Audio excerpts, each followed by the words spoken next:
పుట్టాలంటే స్త్రీ పురుషుల్లో ప్రత్యుత్పత్తి అవయవాలు ఆరోగ్యంగా ఉంటే చాలనుకుంటారు మనలో చాలామంది. కానీ నిజానికి గర్భధారణకు అవొక్కటే కాదు, మన నోటి ఆరోగ్యం కూడా ముఖ్యమే అంటారు డాక్టర్లు. వినడానికి ఆశ్చర్యంగా అనిపించిన నిజం. నోటి శుభ్రత సరిగ్గా లేని వాళ్ళలో సంతాన రాహిత్యం ఎక్కువగా ఉంటుందని పలు అధ్యయనాల్లో ఇప్పటికే వెల్లడైంది. అసలు నోటి శుభ్రతకు సంతాన సాఫల్యతకు మధ్య సంబంధం ఏంటి? ఆసక్తికరమైన ఈ విషయం గురించిన పూర్తి వివరాల్ని డాక్టర్ని అడిగి ఇప్పుడు తెలుసుకుందాం.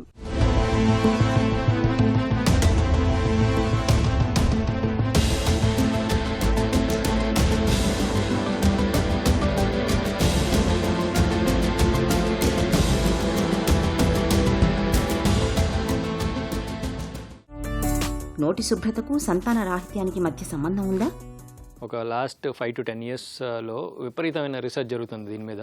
సంతాన సాఫల్యం కోరుకునే ఈ కపుల్స్కి ఇన్ఫ్లమేషన్ ఎందుకు ఉంటుంది, ఎక్కడి నుంచి వస్తుంది ఇన్ఫ్లమేషన్, ఈ బ్యాక్టీరియా ఎక్కడి నుంచి వస్తున్నాయి ఏంటి అనేది రీసెర్చ్లో తేలింది ఏంటంటే ఓరల్ హెల్త్ అనేది ఒక ముఖ్య పాత్ర పోషిస్తుంది అన్నమాట ఫెర్టిలిటీ విషయంలో.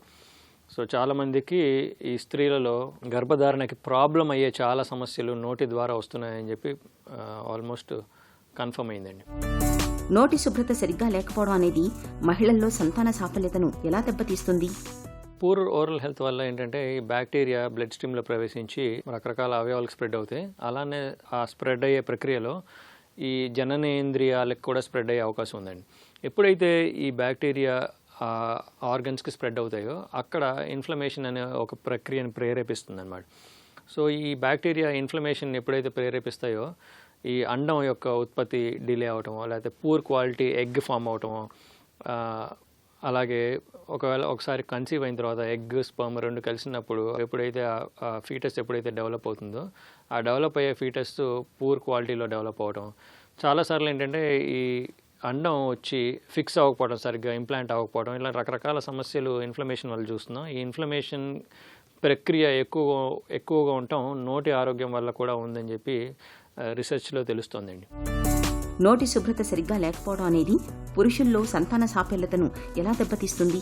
శరీరంలో జరిగే జనరల్ ఇన్ఫ్లమేషన్ వల్ల, సిస్టమిక్ ఇన్ఫ్లమేషన్ వల్ల పూర్ క్వాలిటీ స్పర్మ్ డెవలప్ అవటం, ఆ డెవలప్ అయిన స్పర్మ్ పైకి వెళ్ళి ఈదుకుంటూ వెళ్ళి ఎగ్ని రీచ్ అవ్వాలి కాబట్టి ఆ ఈదుకుని వెళ్ళి ఎగ్ని రీచ్ అయ్యే ప్రాసెస్ కూడా లేట్ అవ్వటం, స్పర్మ్ కౌంట్ బాగా తగ్గిపోవటం, ఆ తగ్గిపోయిన కౌంట్లో కూడా ఉన్న స్పర్మ్స్ కూడా లో క్వాలిటీ స్పర్మ్స్ ఉండటం, ఇలాంటివి చాలా చూస్తున్నామండి. పూర్ ఓరల్ హైజీన్ వల్ల ఒబిసిటీ కూడా వస్తుందని చెప్పి స్టడీస్లో తేలిందనమాట. నోటి అపరిశుభ్రత అనేది హార్మోన్ల పనితీరును ప్రభావితం చేస్తుందా? నోటి ఆరోగ్యం సరిగ్గా లేకపోతే రకరకాల హార్మోనల్ ఇంబ్యాలెన్సెస్కి కూడా దారితీస్తుంది. ముఖ్యంగా ఈస్ట్రోజన్ ప్రొజెస్ట్రాన్ హార్మోన్ యొక్క ఇంబ్యాలెన్స్ బాగా చూస్తాం అనమాట. సో ఎప్పుడైతే ఇంబ్యాలెన్స్ ఉందో వాళ్ళు కన్సీవ్ అయ్యే అవకాశాలు తగ్గిపోతూ ఉంటాయి.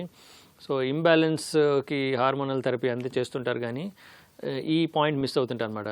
ఒకసారి నోటి ఆరోగ్యం చెక్ చేయించుకోండి, ఒకసారి పళ్ళు చిగుళ్ళు ఎలా ఉన్నాయో చెక్ చేయించుకోండి అని చాలామంది అడ్వైస్ చేయరు. అలాగే ఈ పేషెంట్లు కూడా చాలామంది నోటి ఆరోగ్యాన్ని విస్మరిస్తారు. ఓరల్ హైజీన్ ఫస్ట్ చూసుకొని తర్వాత ఈ హార్మోనల్ థెరపీకి వెళ్ళటం ఇంపార్టెంట్ అని చెప్పి మేము సజెస్ట్ చేస్తుంటామండి. నోటి అపరిశుభ్రత ఐవీఎఫ్ విజయావకాశాలను దెబ్బతీస్తుందా? నోట్లో ఉన్న బ్యాక్టీరియా లోపలికి చేరి శరీరంలోకి ప్రవేశించి ఈ అవయవాలు గొనాడ్స్ దగ్గరికి వెళ్ళి ఆ ఇన్ఫ్లమేషన్ ప్రక్రియ ప్రేరేపిస్తుందో ఐవీఎఫ్ అవుట్కమ్స్ అంటారన్నమాట. ఐవీఎఫ్ ట్రీట్మెంట్ చేయించుకునే వాళ్ళ సక్సెస్ రేట్స్ బాగా పడిపోతుంటాయి. సో ముఖ్యంగా మేము అందించే ఒక ఇంపార్టెంట్ ఇన్స్ట్రక్షన్ ఏంటంటే ఐవీఎఫ్ కోరుకునే దంపతులు ఐవీఎఫ్ ట్రీట్మెంట్ చేయించుకోవాలని డిసైడ్ చేసుకున్న కపుల్స్ ఏంటంటే వాళ్ళు కంపల్సరీగా ఓరల్ హైజీన్ అనేది మెయింటైన్ చేయాలి. పళ్ళని క్లీన్ చేయించుకొని పళ్ళకి సంబంధించిన ట్రీట్మెంట్లన్నీ కంప్లీట్ చేసుకున్న తర్వాతే ఐవీఎఫ్ ట్రీట్మెంట్కి వెళ్ళమని చెప్తాం. నోటిని శుభ్రంగా ఉంచుకోవటం ఎలా? రోజుకి 2 సార్లు బ్రష్ చేసుకోవాలి. ముఖ్యంగా రాత్రి బ్రష్ చేసుకోవడం అనేది చాలా ముఖ్యం. సో ఎవ్రీడే మీరు మీ పిల్లలు అందరూ రాత్రి బ్రష్ చేసుకునే ఒక హ్యాబిట్ని డెవలప్ చేసుకోవాలి. సో అలా చేసుకున్నట్లయితే డెంటిస్ట్ని చూసే అవసరం రాకుండా ఉంటుంది. బ్రషింగ్తో పాటు పళ్ళ మధ్యలో ఉన్న గ్యాప్స్లో కానీ పళ్ళ మధ్యలో ఉన్న చిన్న చిన్న ఏరియాస్లో ఈ ఆహార పదార్థాలు కానీ బ్యాక్టీరియా చేరి అక్కడ వాటి ఎఫెక్ట్స్ చూపిస్తాయి. కాబట్టి పళ్ళ మధ్యలో క్లీన్ చేసుకోవడం అనేది చాలా చాలా ముఖ్యం. దానికి ఫ్లాస్ అని, ఇంటర్డెంటల్ బ్రషెస్ అని కొన్ని ప్రత్యేకమైన పరికరాలు దొరుకుతాయి. వాటి సహాయంతో పళ్ళ మధ్యలో కూడా క్లీన్ చేసుకున్నట్లయితే అందంగా మన పనులు అందంగా, ఆరోగ్యంగా, చిగుళ్ళు అందంగా, నోటి ఆరోగ్యం ఇంప్రూవ్ అవుతుంది, నోటి దుర్వాసన కూడా రాకుండా ఉంటుంది. ఓవరాల్గా జనరల్ హెల్త్ కూడా ఇంప్రూవ్ అయ్యే అవకాశం ఉంటుందండి. నోటి ఆరోగ్యానికి మానసికమైన భావోద్వేగాలకు మధ్య సంబంధం ఉంటుందా? చాలామందికి స్ట్రెస్ ఉండటం వల్ల ఏంటంటే ఓవరాల్గా బాడీలో రకరకాల ఎఫెక్ట్స్ చూపిస్తుంది. ముఖ్యంగా కార్టిజాల్ లెవెల్స్ బాగా పెరిగిపోతాయి బాడీలో. కార్టిజాల్ లెవెల్స్ పెరిగిపోవడం వల్ల, స్ట్రెస్ వల్ల నోట్లో డ్రై మౌత్ అనే ఒక పరిస్థితి ఏర్పడుతుంది అన్నమాట. మంటగా ఉండటం, అలాగే ఆహారం తీసుకోవడం ఇబ్బందిగా మారటం, నోట్లో చిగుళ్ళ సమస్యలు స్టార్ట్ అవ్వటం, చిగుళ్ళు ఎరుపు ఎక్కటం, చిగుళ్ళ నుంచి రక్తస్రావం రావటం, ఇలాంటివన్నీ చూస్తుంటాం. సో ఇమోషన్ అనేది సైకోసోషల్ స్ట్రెస్ అంటాం దాన్ని. సైకోసోషల్ స్ట్రెస్, ఇమోషన్స్ అనేవి ఎప్పుడు అదుపులో ఉంచుకోవడం చాలా మంచిది. స్ట్రెస్ లెవెల్స్ తగ్గించుకుంటూ ఉండాలి. యోగా చేయటం, మెడిటేషన్, ధ్యానం లాంటివి చేయటం. ఇమోషన్ ఎప్పుడు కంట్రోల్లో ఉంచుకోవాలి, స్ట్రెస్ని కంట్రోల్లో ఉంచుకోవాలి. నోటి శుభ్రత అనేది మన ఆరోగ్యానికి అద్దం లాంటిది.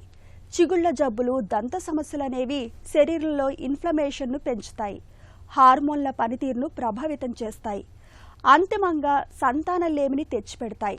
కాబట్టి పిల్లల కోసం ప్రయత్నిస్తున్నప్పుడు నోటి శుభ్రత విషయంలో రాజీ పడకూడదు.